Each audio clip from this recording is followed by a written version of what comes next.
1. The movie was originally called Cheer Fever. 2. Written by music video director Jessica Bendinger. The script was a hard sell and almost didn't get made. I went to 28 or more places and meetings, she told MTV News in 2015. I had about 27 pitches because sometimes I'd go to a studio and they'd love it and they'd take it to their boss and they go, "We love it," and take it their boss and then it would get a pass at the third time. 3. Despite being one of the most in-demand actresses of her generation, Kirsten Dunst wasn't the first person to have the part of Torrance. No, that would be Marley Shelton, who would end up ditching the movie to star in Sugar and Spice, the 2001 film about cheerleaders turned bank robbers. Oh my. 4. Dunst, who was 17 at the time, was always a top choice for the producers, though she had turned them down several times before finally taking the part. After shooting depressing, bad indie film, she told MTV News, "I read it and was like, oh, this is a fun movie." 5. The inspiration for Gabrielle Union's Isis, the captain of the East Compton Clovers, was Michael Jordan. NBD. And Reed revealed to BuzzFeed that Union was instrumental in finding the character's voice. "We worked a lot on her character when we were doing revisions for the script," he said. 6. There was a very pointed reason Union, who had previously appeared in Teen Hit's 10 Things I Hate About You and She's All That, signed on to the movie. The cheerleading movie I wanted about bank robbing, Sugar and Spice. They didn't want to go black on any of the characters, she revealed to MTV.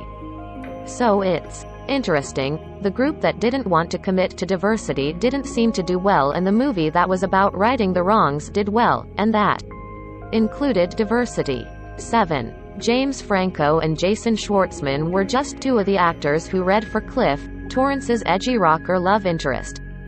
But the top pick was Jesse Bradford, who was a little hesitant to sign on.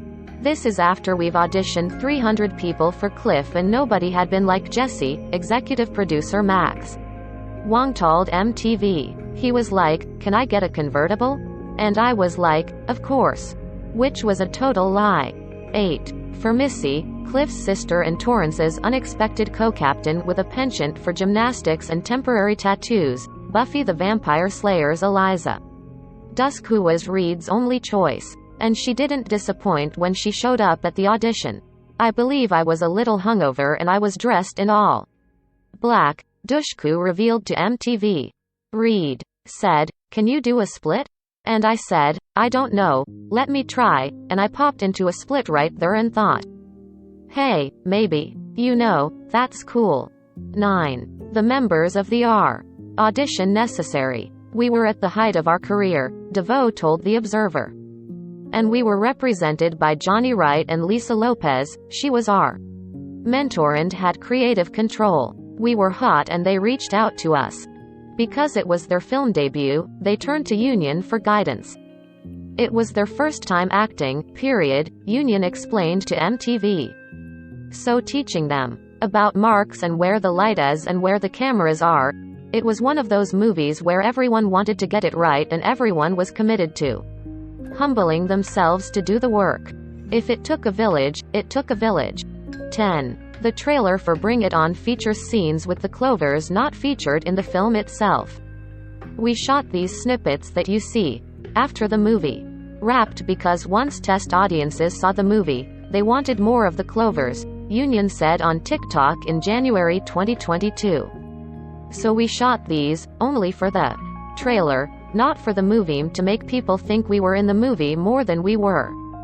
11. One of the movie's most iconic scenes, the teeth-brushing flirtation between Torrance and Cliff, wasn't in the original script, but was inspired by a real-life moment. "I remember just studying him and what he was doing, and it was not very cute," writer Bendinger explained to MTV of her own awkward bathroom encounter with an unnamed suitor. "I remember sitting in my apartment and I was like, what about this?" But Dunst improv'd one key part.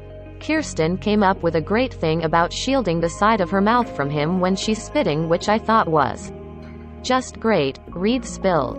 That was all Kirsten. 12. Most of choreographer Sparky Pilastris' lines were improvised on the spot by actor Ian Roberts and Reed, who told BuzzFeed that role in the original script was funny but thin and stereotypical. The spirit fingers, however, were scripted. 13. Several of the cast members were arrested in Juana during filming, including Dusk and Bradford. They were on the beach drinking and got arrested and got thrown into Mexican jail, Wong revealed to MTV News. I want to go on the record and say no producers came and bailed us out, Dusk clarified. There may have been an incident in TJ one weekend, but we got ourselves out of it. I got us out of it and there was no producer bailing out happening. Sponsored links by Taboola. Top online RPG. Hero Wars. 14. Most of the cast went through a 4-week cheerleading boot camp prior to filming. Not only did we have to learn the dance routine and the cheers, but we also did all our own stunts, Nicole Bilderback, who played Toro's member Whitney, told Bustle. So we had to learn the pyramids. We had to build up strength for that. We had to learn all the tosses. We learned all that stuff. So it was 8 hours a day, and we'd get a lunch break. It was tough. It was a lot of work. 15. Securing the rights to Warrant's Cherry Pie for a small portion of the auditions montage would cut out a significant amount of the film's tight $10 million budget. My memory was that it cost $40,000, Reed recalled in his BuzzFeed interview. That was the single biggest music cue and expense we had in the movie. 16. To make it on one of the squads, there was no faking it when it came to your resume.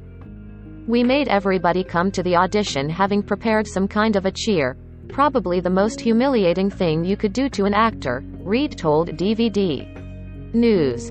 We needed to know they at least had some sense of rhythm and coordination because not only did they need to act, but they needed to meet the physical demands of the roles. 17. Lin-Manuel Miranda co-wrote the music and lyrics for Bring It On, the musical, which ran on Broadway for a limited engagement in 2012. It received 2 Tony nominations in 2013 for Best Musical and Best Choreography. 18. Most of the routines performed by the Toros and the Clovers featured stunts that are considered illegal in high school competitions. There are illegal moves, Reed confirmed in an interview with HuffPost. There are some collegiate moves in there that are not high school moves, that would probably be disqualified. At the time, when we were making the movie, if one of these things came up, we erred on the side of what works dramatically or what worked best for us visually. That's alright, that's okay with us. 19. The film's ending was a point of contention among the filmmakers, as there was a divide when it came to which cheer squad should win nationals. Spoiler alert. The Clovers would take home the trophy. I remember there was a whole debate about who was going to win, and there were people in the mix that were like, well, Kirsten's the lead, the Toros have to win, Reed recalled to MTV. Well, nah, that's not the story. They did an amazing job. But they came in second to the other team, and it was a life lesson for her. Sponsored links by Taboola. 20 luxury cars of the rich.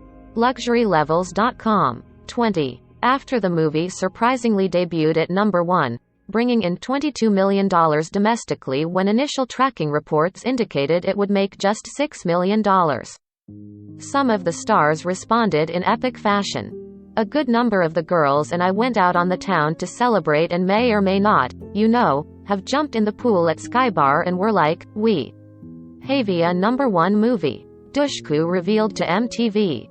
21. The DVD includes an alternate ending that finds Torrance and Isis both attending UC Berkeley and on the cheerleading squad together.